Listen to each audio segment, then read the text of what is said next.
Puji nama Tuhan. Selamat kita untuk menikmati kebenaran firman Tuhan pada saat siang hari ini. Saudara-saudara yang diberkati oleh Tuhan, tentunya kita bersyukur kepada Tuhan karena Tuhan Yesus baik, sangat baik dan terlalu baik dalam kehidupan kita.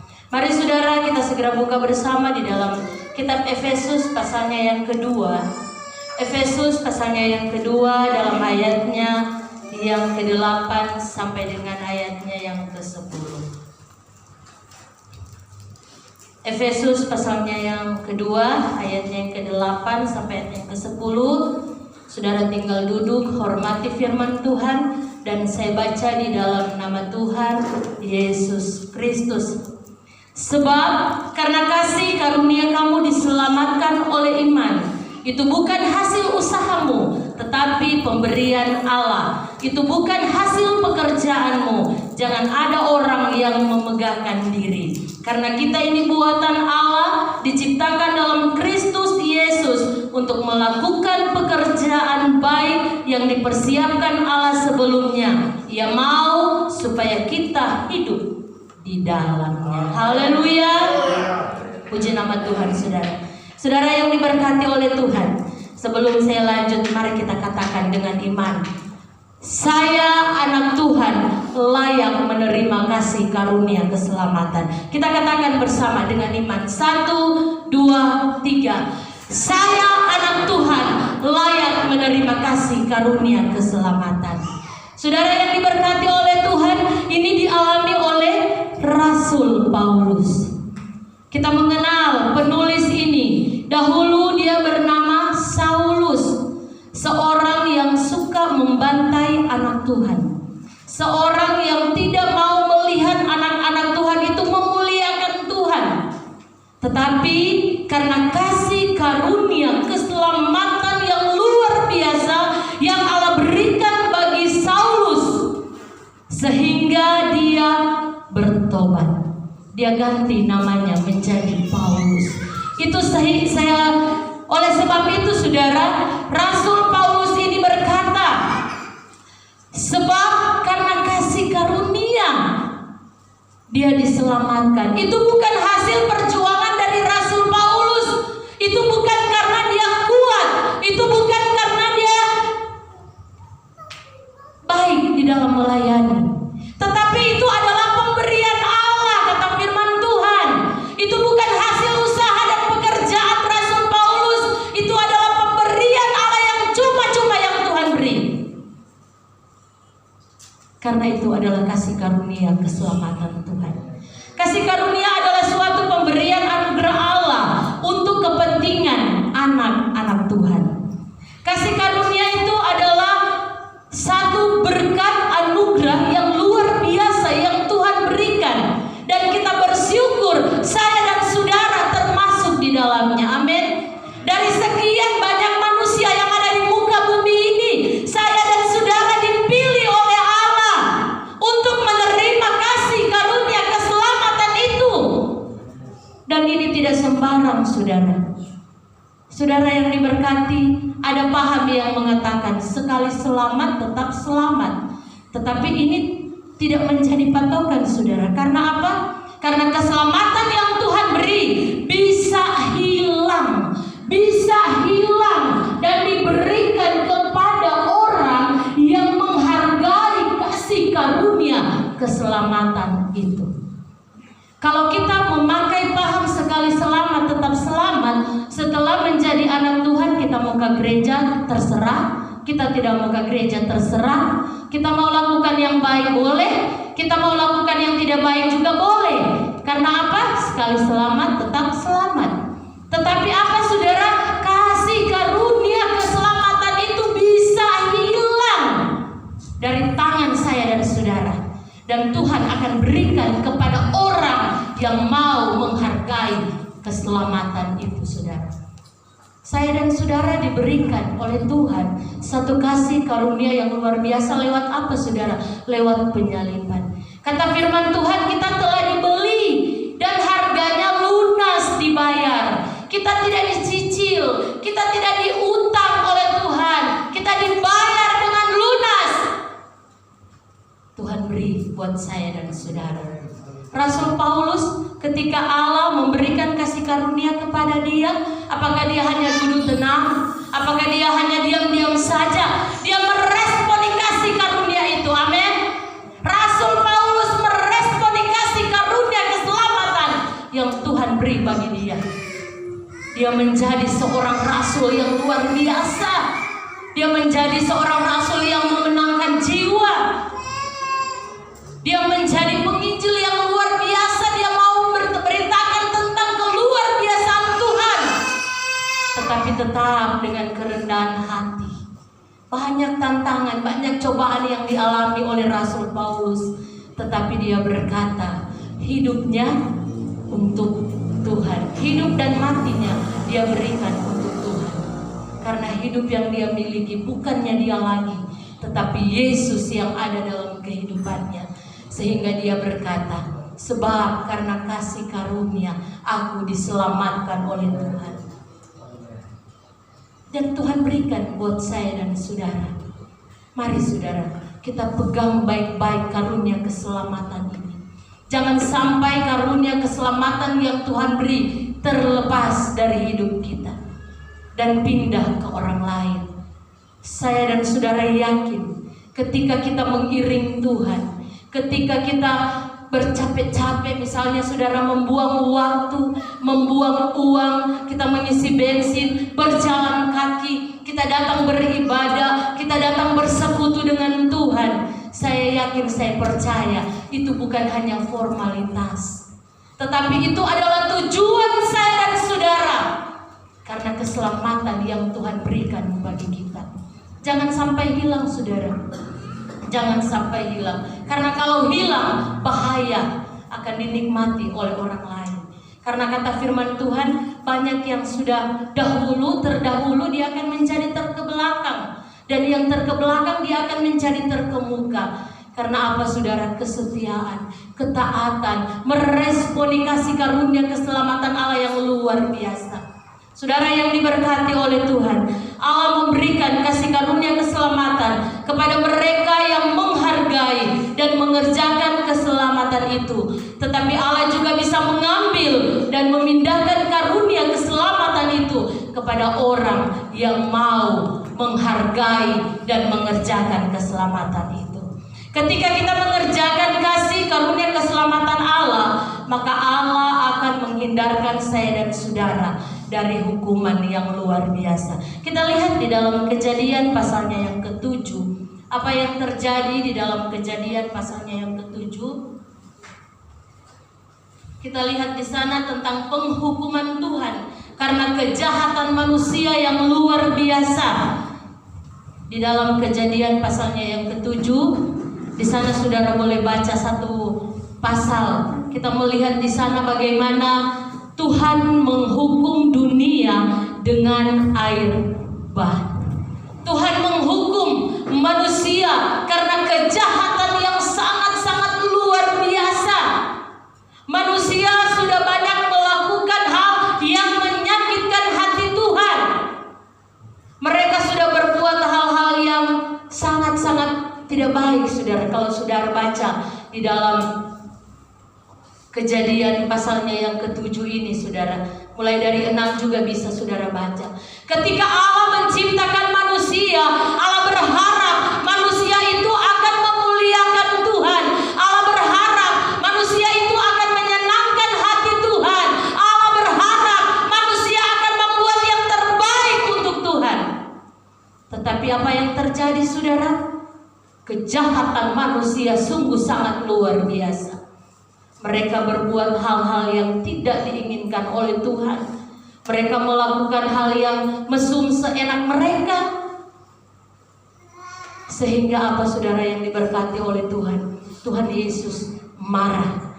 Tuhan marah. Padahal dia memberikan kasih karunia itu. Tapi karena mereka tidak mengerjakannya dengan baik, Tuhan membuat hati Tuhan marah. Sehingga apa saudara di dalam Kejadian pasalnya yang ke-6 kita lihat di sana di dalam ayatnya yang ke-5. Ketika dilihat Tuhan bahwa kejahatan manusia besar di bumi, bahwa segala kecenderungan hatinya selalu membuahkan kejahatan semata menyesallah Tuhan bahwa Ia telah menciptakan manusia. Haleluya saudara. Karena kejahatan manusia yang luar biasa, kejahatan manusia yang benar-benar menyakiti hati Allah, sehingga Allah berkata, aku menyesal telah menciptakan manusia. Sehingga apa saudara? Tuhan menghukum dengan air bah. Tetapi pada saat itu ada sekeluarga yang mendapatkan kasih karunia Tuhan. Allah melihat bahwa Nuh adalah seorang yang benar di mata Tuhan. Allah melihat bahwa Nuh tidak terpengaruh dengan keadaan pada saat itu. Nuh melakukan hal yang baik. Nuh mempunyai prinsip bahwa dia adalah anak Allah. Dia layak menerima karunia keselamatan.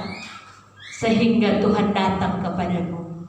Tuhan selamatkan Nuh. Tuhan hindarkan Nuh dari penghukuman dunia. Tuhan suruh buat batra. Supaya apa saudara? Supaya Nuh dan keluarganya diselamatkan oleh Allah. Itu adalah kasih karunia keselamatan yang Tuhan beri bagi Nuh dan keluarganya. Itu bukan karena hasil usaha daripada Nuh, tapi itu adalah pemberian Allah. Tetapi saudara, ada langkah-langkah yang dilakukan oleh Nuh. Nuh melakukan hal yang benar di hadapan Tuhan. Amin. Nuh tidak melukai Tuhan. Nuh tidak membuat hati Tuhan itu menyesal menciptakan Nuh dan keluarganya. Dari sekian banyak itu saudara, ada satu keluarga, satu orang yang melakukan hal yang benar. Allah berikan kasih karunia, diselamatkan oleh Tuhan. Yang melakukan kejahatan dihukum dengan air bah. Tsunami yang sangat luar biasa terjadi pertama kali di saat waktu ada Nuh dan orang-orang yang ada di sekitarnya. Itu adalah tsunami yang paling besar karena penyesalan Tuhan melihat manusia membuat kejahatan yang luar biasa. Tetapi saya dan saudara, kita hidup di zaman kasih karunia Tuhan. Amin. Kita hidup di zaman kasih karunia Allah. Ada banyak pengampunan yang Allah berikan bagi saya dan saudara. Allah berkata kapak itu sudah tersedia, tinggal mau ditebang. Yang tidak menghasilkan buah Tuhan tebang. Yang tidak menghargai kasih karunia keselamatan Tuhan, Tuhan tebang dan dilempar ke dalam api yang menyala-nyala. Tetapi saya dan saudara, kita layak menerima karunia keselamatan itu. Dengan cara apa saudara? Kita lihat di dalam Filipi pasalnya yang kedua, ayatnya yang ke-12. Filipi pasalnya yang kedua, ayatnya yang ke-12. Hai saudara-saudaraku yang kekasih, kamu senantiasa taat. Karena itu tetaplah kerjakan keselamatanmu dengan takut dan gentar. Bukan saja seperti waktu aku masih hadir, tetapi terlebih pula sekarang waktu aku tidak hadir. Amin. Amin saudara. Kata firman Tuhan, kalau ingin menghargai kasih karunia keselamatan Tuhan, responi dengan cara mengerjakan keselamatan itu dengan takut dan gentar. Kalau kita takut dan gentar melakukan keselamatan, mengerjakan keselamatan Tuhan yang Tuhan beri, saudara, luar biasa. Luar biasa kesenangan yang akan saya dan saudara terima. Mungkin sekarang di dunia ini ada banyak tantangan, ada banyak cobaan yang akan saya dan saudara hadapi. Ada begitu banyak badai yang akan kita lewati saudara. Tetapi Tuhan berjanji, Dia akan berikan kekuatan buat saya dan saudara. Dia tidak akan meninggalkan kita karena kita adalah anak Tuhan. Dia berikan kasih karunia itu kepada kita.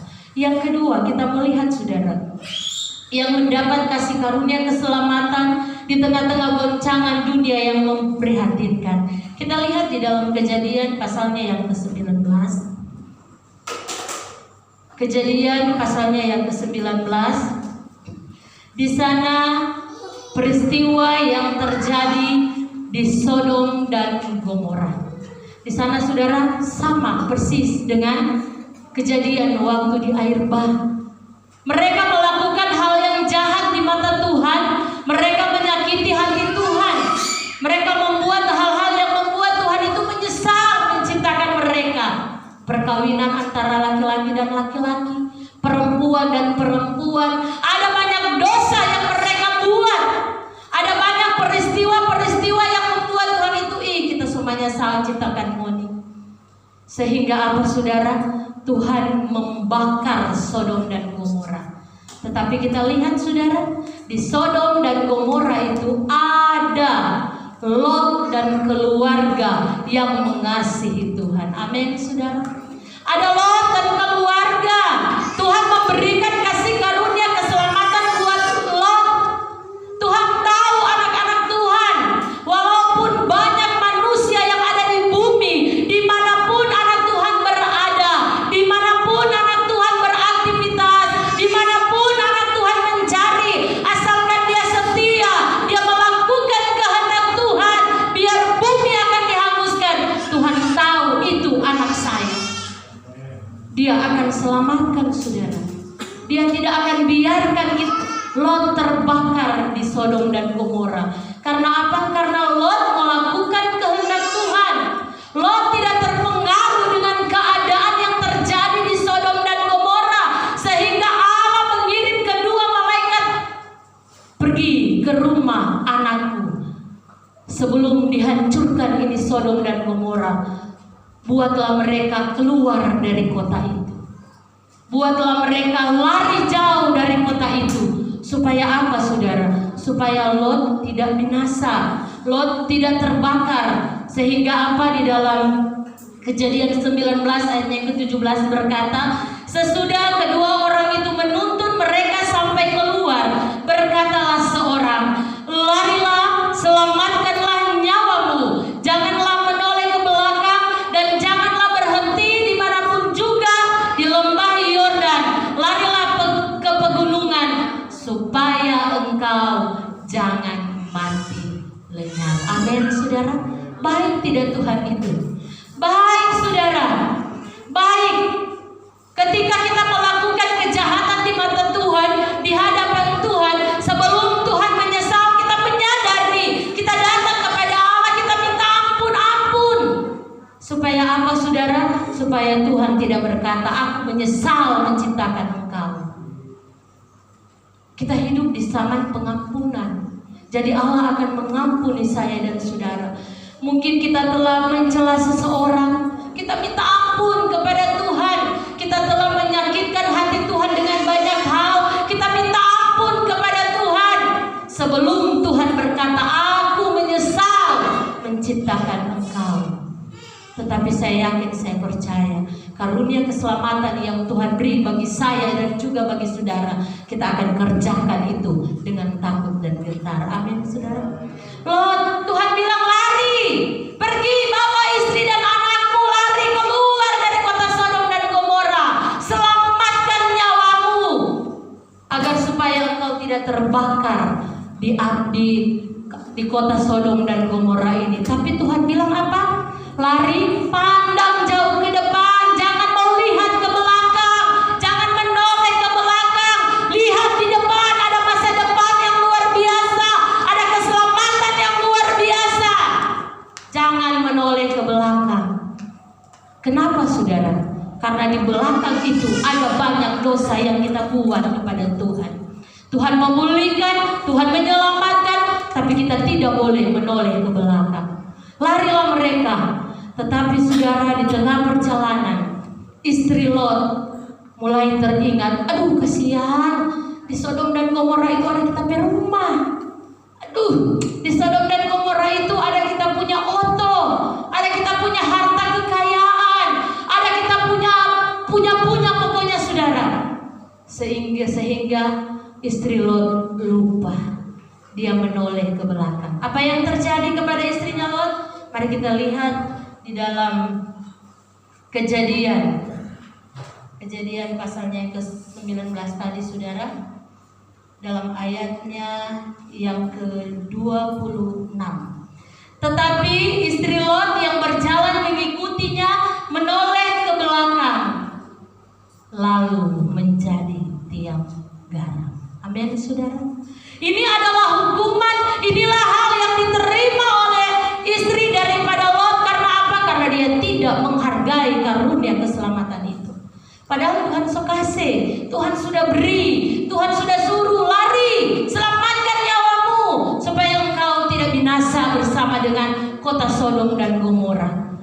Di saat dia lari, mungkin dia serasa capek, saudara. Dia balik ke belakang. Apa yang terjadi? Mau menyesal? Tidak berguna. Sudah jadi tiang garam. Itu adalah hukuman bagi orang yang tidak menghargai dan tidak meresponi kasih karunia keselamatan yang Tuhan beri. Padahal cuma-cuma Tuhan kasih. Tuhan tidak bilang, kita suka kasih keselamatan karena bayar per jamnya sekian. Tuhan tidak minta seperti itu, saudara. Karena itu Tuhan punya, Tuhan kita kaya, Tuhan kita luar biasa. Dia berikan kepada saya dan saudara untuk kita nikmati dan kita syukuri segala kasih dan berkat Tuhan. Tapi jangan lupa, saudara, Filipi 2:12 tadi, kerjakan itu keselamatan dengan takut dan gentar. Bukan saja seperti waktu Tuhan masih ada bersama-sama dengan murid-muridnya, tetapi sekalipun dia tidak bersama dengan kita secara pandangan jasmani, kita percaya bahwa dia adalah keselamatan saya dan saudara. Tuhan selalu memberikan kasih karunia-Nya kepada kita. Tinggal cara saya dan saudara bagaimana kita meresponi kasih karunia keselamatan itu. Mendatangkan kasih karunia keselamatan karena menginsafi. Allah ingin kita menginsafi segala kesalahan, segala kejahatan, segala dosa, segala perbuatan yang kita buat. Menyadari bahwa kasih karunia itu berharga bagi Tuhan, berharga bagi saya dan saudara, karena dia berikan buat kita. Yang ketiga, saudara, Nabi Yunus. Nabi Yunus menerima kasih karunia Tuhan, padahal dia sudah mengingkari panggilan Tuhan. Dalam Yunus yang pertama, saudara boleh baca di sana. Tuhan menyuruh dia pergi ke Niniwe, tapi karena dia tidak dengar-dengaran kepada Tuhan, dia tidak pergi ke kota itu. Mengapa Tuhan suruh dia pergi ke Niniwe? Karena di kota itu Allah ingin Yunus berkarya di sana. Yunus memberitakan firman Tuhan, Yunus memberitakan berita keselamatan supaya bangsa Niniwe itu orang-orangnya diselamatkan. Tetapi Yunus tidak dengar-dengaran, dia pergi ke Tarsis, saudara. Setelah dia naik perahu, apakah dia aman-aman saja sampai di sana dengan selamat? Tidak, saudara. Di tengah perjalanan, perahu yang dia naiki mulai terombak-ambing. Mulai banyak, saudara, ombak, angin, badai menerpa perahu itu. Goncang, saudara, sehingga orang-orang yang di dalam berkata, kenapa bisa jadi seperti ini? Tadinya tenang, tadinya kita berjalan aman-aman saja.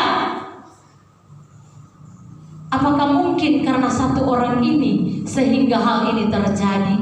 Apakah mungkin karena pada saat itu Yunus ada di situ, saudara? Mereka bertanya-tanya, karena siapa kok terjadi begini? Karena di situ ada hamba Tuhan yang tidak dengar-dengaran kepada Tuhan. Di situ ada anak Tuhan yang tidak dengar-dengaran kepada Tuhan, mengingkari panggilan Tuhan.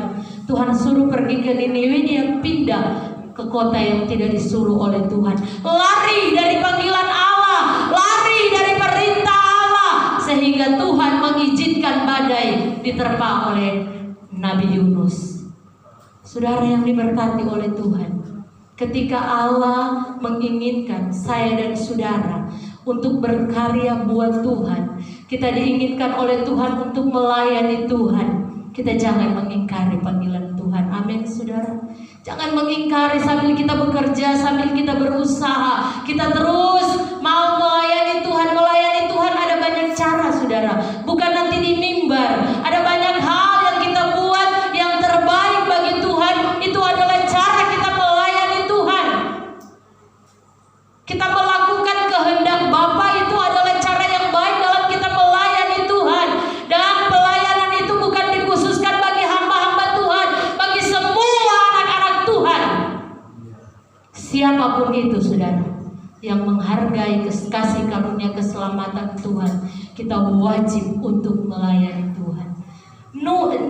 Nabi Yunus saudara, karena dia tidak dengar-dengaran, terjadilah angin ribut, ini perahu sudah mulai goncang. Dia menyadari bahwa ini karena dia mengingkari panggilan Tuhan, sehingga dia bilang, jatuhkan dia ke laut supaya perahu itu kembali tenang, danau itu menjadi tenang saudara. Buang jauh kita di dalam. Mungkin karena kita bersalah sampai terjadi seperti ini. Ketika Nabi Yunus dimasukkan ke dalam danau saudara, ada ikan yang besar menanti dia. Dia masuk di dalam perut ikan. Tapi di situ dia menyadari bahwa dia telah bersalah di hadapan Tuhan. Dia telah mengingkari panggilan Tuhan. Dia tidak dengar-dengaran kepada Tuhan. Sehingga saudara, ketika dia menyadari, dia minta ampun, dia berdoa kepada Tuhan, maka ikan itu membawa dia dan memuntahkan kembali. Dan dia kembali berbalik. Dari tadinya dia tidak mau ke Niniwe, dia berbalik. Sehingga apa saudara? Kota Niniwe diselamatkan oleh Tuhan. Itu adalah kasih karunia keselamatan yang Tuhan beri. Cuma-cuma, tidak dibayar. Kita tinggal mengerjakan keselamatan itu. Yang membayarnya siapa? Tuhan Yesus lewat pengorbanannya di salib. Dia membeli kita dengan harga yang lunas. Dia bayar saya dan saudara. Tinggal kita yang mengerjakan keselamatan itu. Sehingga apa saudara? Sangat rugi. Sangat-sangat rugi kalau saya dan saudara tidak menghargai kasih karunia keselamatan yang Tuhan beri bagi saya dan saudara. Saudara yang diberkati oleh Tuhan, yang selanjutnya kita lihat yang sudah diberikan kasih karunia tetapi tidak dihargai. Kita lihat di dalam Lukas 16. Di sana ada seorang kaya bersama dengan Lazarus yang miskin. Orang kaya ini ketika dia hidup, dia diberikan segala kesenangan. Dia memiliki segalanya. Dia bisa menikmati makanan yang enak. Dia bisa memakai pakaian yang mahal. Dia bisa menikmati semua berkat yang Tuhan beri bagi dia. Tetapi saudara, kita lihat apa yang terjadi di sana. Coba kalau saudara baca, ada seorang Lazarus yang miskin. Untuk membeli sesuap nasi saja dia tidak mampu. Dia datang kepada orang kaya itu. Dia duduk. Dia melihat ini orang kaya yang lagi makan enak. Dia tidak minta saudara, tapi dia menunggu. Kalau ada nasi yang jatuh, kalau ada ikan yang jatuh, dia akan pungut lalu dia makan. Orang kaya ini sama sekali tidak tergerak untuk memberikan kepada dia. Sehingga apa yang terjadi? Matilah orang kaya ini bersama dengan Lazarus. Mungkin selama di dunia orang kaya ini senang memiliki segalanya, tapi dia tidak meresponi kasih karunia keselamatan yang Tuhan beri bagi dia. Sehingga waktu dia meninggal bersama dengan orang miskin ini, dia melihat, aduh, itu Lazarus dipangku oleh Bapak Abraham. Sementara saya berada di api neraka, haus, mau mati tidak mau mati, mau minum tidak ada air karena ada dalam penghukuman saudara. Sehingga orang kaya ini berkata, Bapak Abraham, tolong bilang akan Pak Lazarus dong, kasih akan air sedikit bagi kita so haus. Apakah ada lagi pertobatan di sana saudara? Tidak ada. Tidak ada. Apa Bapak Abraham bilang, dulu waktu ngana hidup di dunia ngana senang, menikmati segala-galanya, melupakan orang yang lain, mencintai diri sendiri, diberi peringatan oleh pelayan-pelayan karena tidak terima. Sekarang terima apa yang menjadi pilihan. Dia bilang, Bapak Abraham, tolong dan suruh akang itu orang miskin pergi di dunia. Di dunia sana masih ada kita PKK, masih ada kita PAD, masih ada kita keluarga, masih ada kita orang tua, supaya dia boleh sampaikan bahwa jangan kote sama dengan kita, karena apa yang kita buat itu menghukum masuk di neraka yang kekal buat selamanya. Bapak Abraham bilang tidak. Karena apa? karena di dunia itu ada wakil Allah, ada hamba-hamba Tuhan, ada anak-anak Tuhan yang sudah mengerti firman. Mereka bisa mengingatkan, mereka bisa memberi kekuatan. Sedangkan yang hidup, Bapak Abraham bilang orang tidak mau dengar, apalagi kok orang yang mati yang bangkit kok mau dikirim ke sana. Itu kasih karunia, keselamatan Tuhan kasih, Tuhan beri bagi siapa saja. Tuhan tidak pandang bulu, Tuhan tidak lihat oh karena anak pengemis kita yang mau kasih. Tidak, Tuhan tidak pandang bulu, saudara. Dia berikan, tinggal kita pribadi lepas pribadi. Bagaimana cara kita meresponi kasih karunia itu? Bagaimana cara kita mau menghargai kasih karunia yang Tuhan berikan bagi saya dan saudara? Karena Tuhan sudah berkata, kerjakan keselamatan itu. Jangan sampai saudara, kasih karunia keselamatan yang Tuhan beri hilang dari hidup saya dan saudara. Tapi kita genggam baik-baik, kita mau lakukan di dalam kehidupan kita. Karena bagaimana cara kita bertumbuh dalam kasih karunia Tuhan, kita harus meresponi dan mensyukuri karunia kasih Tuhan itu. Dengan kita melakukan, mengerjakan keselamatan dengan takut dan gentar. Kita setia kepada Tuhan, kita terus berlomba-lomba. Saudara yang diberkati, ini adalah zaman-zaman yang sudah mendekati kedatangan Tuhan. Cuman kita tidak tahu kapan dan waktunya. Tetapi ketika Tuhan masih memberikan kesempatan buat kita, mari kita berbuat yang baik di hadapan Tuhan. Keselamatan tidak baku tanggung, saudara. Suami tidak tanggung istri, istri tidak tanggung suami. Suami, mama, papa tidak tanggung keselamatan anak-anak, anak-anak tidak tanggung keselamatan mama dan papa. Kerjakan masing-masing dengan takut dan gentar di hadapan Tuhan. Karena ada saatnya saudara, ketika dua orang berada di ladang, satu orang terangkat, satu orang tertinggal. Yang terangkat adalah orang yang melakukan kehendak Bapa. Yang terangkat adalah orang yang setia. Yang terangkat adalah orang yang meresponi kasih karunia keselamatan itu. Yang tertinggal adalah orang yang pandang enteng dengan Tuhan. Dua orang di tempat tidur, satu terangkat, satu tertinggal. Yang terangkat adalah orang yang setia. Yang terangkat adalah anak Tuhan yang menghargai keselamatan yang Tuhan beri. Yang tertinggal, kita tanya dalam kehidupan kita pribadi, kenapa dan mengapa, saudara?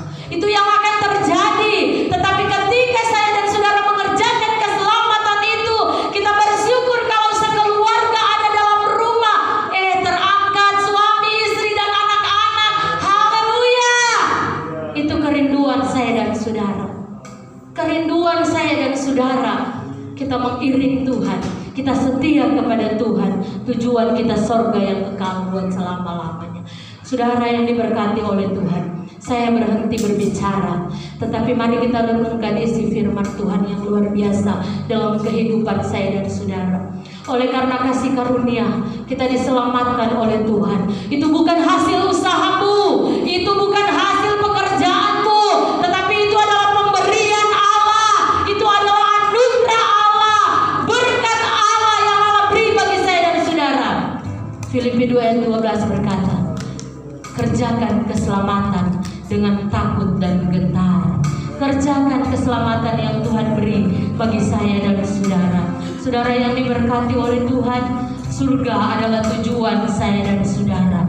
Tetapi untuk pergi ke sana, saudara, banyak hal yang akan kita lewati, banyak tantangan yang kita lewati. Tetapi Tuhan adalah kekuatan buat saya dan saudara. Ketika kita mengerjakan, menghargai keselamatan itu, kita senang bersama dengan Bapak Abraham. Kita ada di pangkuan Bapak Abraham. Oleh sebab itu dari saat ini, saudara, kita akan melakukan hal yang terbaik bagi Tuhan.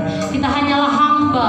Kita tidak layak sebenarnya menerima kasih karunia itu. Tetapi Tuhan berikan kelayakan bagi saya dan saudara. Karena Dia ingin anaknya diselamatkan oleh Tuhan. Haleluya, saudara. Tuhan Yesus memberkati